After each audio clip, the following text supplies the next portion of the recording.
This is one of those super budget-friendly towns in Kerala where you can experience the unique floating village life, spot dolphins for free, breathe in the aroma of old temples, and enjoy Kerala's delicious local food without burning your pocket. And of course, you cannot miss the Kerala's traditional massage. Boys and girls, welcome to Alapura.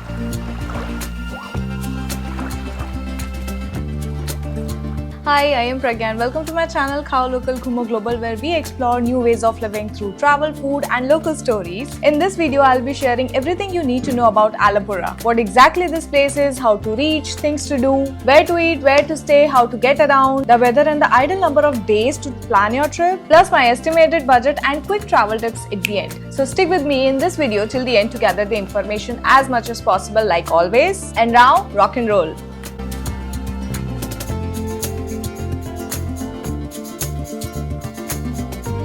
Chapter 1. Where is Alapura? This is also known as Alleppey. It's a charming town in the southern part of Kerala, located around 55 kilometers from Kochi, 160 kilometers from Munnar and 110 kilometers from Varkala, and roughly about 150 kilometers from Trivandrum. It is one of those few places in India where you can experience beaches, waters, backwaters and traditional village life all within a short distance. It is popular among backpackers, budget solo travelers or group travelers because it gives you the complete Kerala experience without burning your pocket. From affordable boat rides through the backwaters and budget stays near beaches and center to local eateries serving authentic Kerala food at low price, everything here feels made like for a traveler who wants to explore more while spending less. So whether you are planning a short getaway or adding this to a Kerala route, Alapura is the perfect stop to experience the state's backwater culture in the most practical, budget-friendly way possible.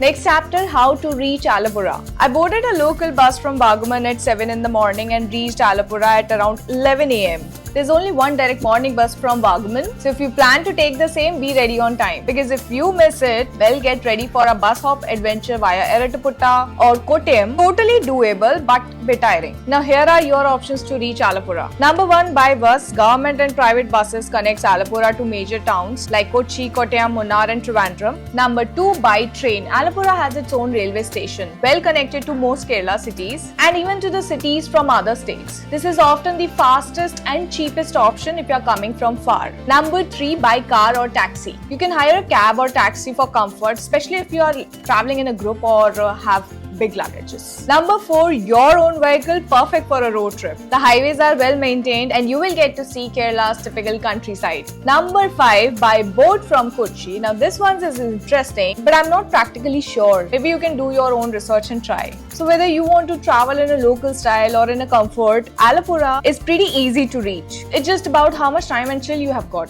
Chapter 3. Things to do in Alapura. This is one of those towns where you will easily find top 10 or even top 20 things to do. But honestly, I am going to share the few you absolutely should not miss. And these are not just touristy, they are experiences which makes Alapura Alapura. Number 1, backwaters ride. Now this one you just cannot skip. The Alapura backwaters are a part of 900-kilometer network of interconnected canals, lagoons and lakes. Basically a floating world where village life runs on water. You will see locals commuting by boat, small shops floating on the banks and so much more in depth. There are 4 main ways to explore. Number 1, Shikara boat. Big, fancy and slow moving, perfect for families or groups who wants to relax and take in the views. Number 2, kayaking, ideally for adventure lovers. You can paddle through the narrow canals and really get up close to the village life. Number 3, country boat, my personal favorite. I took one to explore Kainakari village and it is honestly felt like meditation on water. Calm, local and real. You can chat with villagers for daily routines and feel part of it all.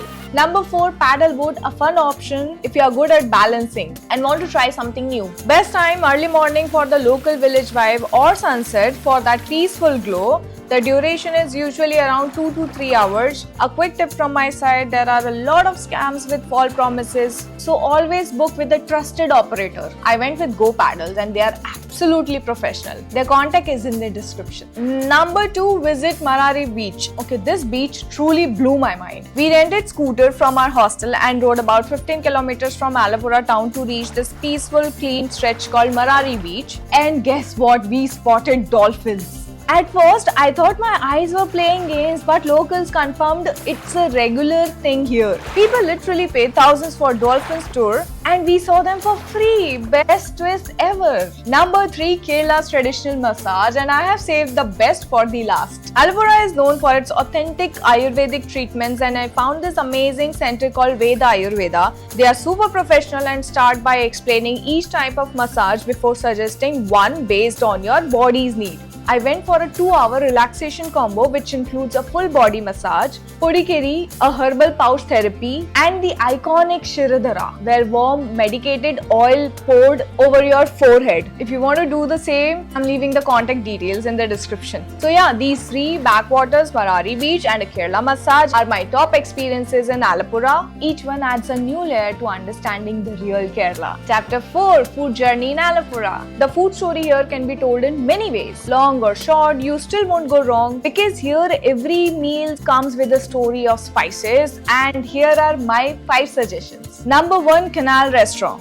4.1 star rating on Google. This place was just a 5 minutes by walk from my hostel, and I ended up going twice for breakfast. The first time I kept it simple, idli and dosa, but the second time I decided to try something the locals would not stop talking about, Kerala style egg roast. It is one of the most loved dishes here, usually paired with idiyappam or appam, and after trying both, I personally liked it more with appam. The flavors were perfectly balanced, a little spicy, beautifully cooked and super comforting, and the best part, the prices are insanely reasonable. Don't expect fancy interiors. This is a true local joint, the kind of place where people drop in between work, eat fast and move on with their day. That is the charm. It is real as it gets. Number 2, Hotel Brothers, a family style restaurant with a 4.2 star rating on Google and a crowd that says it all. The only option was available at that time was rice meals, but I was not in a mood for that, so I went for one of my Kerala's favorite, kadla curry with parota. It was good, nothing fancy, nothing disappointing. What stood out though was something new I tried here, banana fry. It is a very popular snack in Kerala. You will spot it almost everywhere, from streets to restaurants. Taste-wise, it was naturally banana sweet and soft. Personally, I did not like the combo. Maybe too sweet for me, but it is one of those local bites you should try at least once. Number 3, Namaste Tiffins with 4.7 star rating on Google was suggested by my sister when she was here in Alapura, so I had to go there. And I ordered the same thing what she had, and that was ghee roast dosa. And guys, it was... There were 4 dips, sambar, coconut chutney, tomato chutney and some green chutney, and the dosa was huge. You know, it was simple yet very flavorful. Someone who likes dosa, thin, crispy and just the taste, I bet this is your order. Number 4, Burma Cafe. Now for those who crave a cozy cafe vibe, Burma Cafe is your spot. With a 4.6 star rating on Google, this place is known for its warm, aesthetic ambience, freshly baked bite cakes and dessert cups. And of course, their aromatic coffees. That evening, I was totally in a coffee mood, so I tried their special Burma coffee, a Nutella-based blend, and I absolutely loved it. I won't be able to express the bites of flavors, but you got it, what I mean, right? So if you are in Alapura and craving a relaxed cafe ambience, Burma Cafe is definitely worth the stop.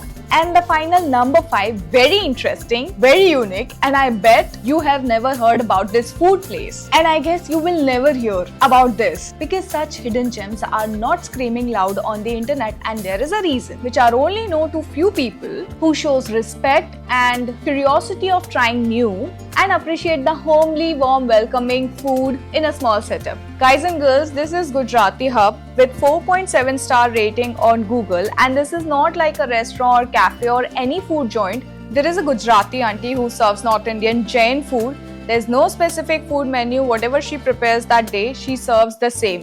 Anyone is welcome here and enjoy the food in homely environment. There's no specific closing or opening hours, but I request going at a sophisticated breakfast, lunch or dinner time. That day I had aloo vegan, 2 methi parathas with curd and mirchi ka achar in just ₹75. I did not shoot the complete ambience due to privacy respect. My only humble request is if you are comfortable with such home-based environment and such food, then only go. Just to have food and no videos and photos of that place, and not to criticize the food and poke on hygiene points. Next chapter, where to stay in Alapura. Honestly, this town has everything from pocket-friendly hostels to Ayurvedic homestays and even full-on luxury resorts. I have got two solid options for you. Option number one, budget stay. If you are traveling on a budget or backpacking solo, go for hostels. I stayed at Ghost Stops and the price per night was honestly unbelievable. It was clean, colorful, and the location was perfect. Only thing, I have heard they might be shutting this property soon, so double check before booking. Otherwise, don't worry, there are plenty of other hostels that will give you that same backpacker vibe. Option number two, my favorite. This one is Aveda Ayurveda Homestay, the same place where I got the best massage of my life. If you know me, I usually don't surprise myself with such comfort, but the moment I walked in, the aroma of herbs and oil hit me and I was like, okay Pragya, that's it, you are staying here tonight. And honestly, after hopping from one hostel to another hostel during my trip, that peace, privacy and comfort felt like heaven. Plus, it is literally walking distance from Alapura beach. I am leaving their contact details below in case you want to check their price or book directly. Moving on to the next chapter, how to get around. This town is one of those towns where half of the charm just lies in walking around. A couple of main spots like the beach, canals and some local cafes can easily be explored by foot. Of course, it depends on where are you staying and how comfortable you are with the distances. But if you want full control of your exploration, like hopping from beaches to backwaters, viewpoints to local market, then just rent a two-wheeler. It usually costs around 500 to 700 per day depending on the season. They will ask for 1000 rupees deposit and a photo of your driving license and you are good to go. Otherwise, you have plenty of options including tuk-tuk or auto or car, taxi or cab, which you can easily book or arrange by your hostel or hotel people. Next topic, what is the best time and the ideal duration for stay? Let's talk about seasons first. Winter, November to February. This is the most ideal season. The weather stays pleasant, the humidity is low, and it's perfect for houseboat rides, beach walks, and cafes. If you are someone who likes calm and sunny days with a little breeze, you will absolutely enjoy Alapura in this season. Next one, monsoon, June to September. Personally, I find this season very cinematic because I was there in September. The backwaters look lush, everything turns green and the rain added that cozy Kerala charm. But yes, outdoor plans might get a little limited, so it is more for slow travelers, readers or anyone who enjoys peaceful indoor stays and Ayurvedic treatments. Next one, summer, March to May. This one is hot and humid. It's not everyone's cup of tea, and if you are someone who travels really on budget, this is when price drops. So you can decide now based on what kind of experience you want. As for ideal duration, I would say minimum 2 to 3 days to cover backwaters, beaches and the local experience. And if you are someone who loves slow travel, stay as long as you want. Now some travel tips and common mistakes to avoid in Alapura. Number one, there are a lot of tour operators for backwaters ride, and honestly many scams. Sometimes they will offer you a super cheap ride, but you will end up disappointed with the experience. If you ask me, I have added trusted contact in the description box. You can check that out. Number two, when you rent a two-wheeler, take a quick walk around video. It saves you from unnecessary blame later. Also, do not fall for an extra cheap bike. Some are unregistered or illegal rented. I have added reliable contact for you in the description. Number 3, Kerala's weather can flip quickly, especially during the monsoon. Check the forecast at least a week before your trip and pack accordingly. Number 4, if you plan to stay on a houseboat overnight, read the details carefully, especially what's included. Number 5, if you visit temples, do a country boat ride or take any Ayurvedic massage, dress modestly and avoid filming without permission. People here are warm but value privacy. And the last topic of this video, tough for me but very helpful for planning. Estimated budget for Alapura per day per person. The stay will cost around 400 to 800 if you go for budget hostels. The food will cost around 300 to 600 depending on how local or cafe style you eat. The transport will cost you around 500 to 800 if you rent a two-wheeler or share autos. And the activities will cost around 1000 to 3000 if you include backwaters ride or an Ayurvedic massage session. And for a 3-day Alapura trip, that's roughly around 7000 to 9000 per person for stay, food, local experiences and some local travels. And that's a wrap of my Alapura vlog. If you find this video useful at any point of time, please like and save this for your Kerala trip. And subscribe for more travel stories, local finds and real experiences. If you have any questions, do write to me in the comment section, or also you can reach out to me on my Instagram and thread handle. It's called Khao Local Ghumo Global. Next stop in my Kerala series is Varkala. This is me, Pragya Sharma, exploring new ways of living, signing off. You see me in my next release. Till then, travel safely and stay curious and explore the world with care. Bye. Namaste.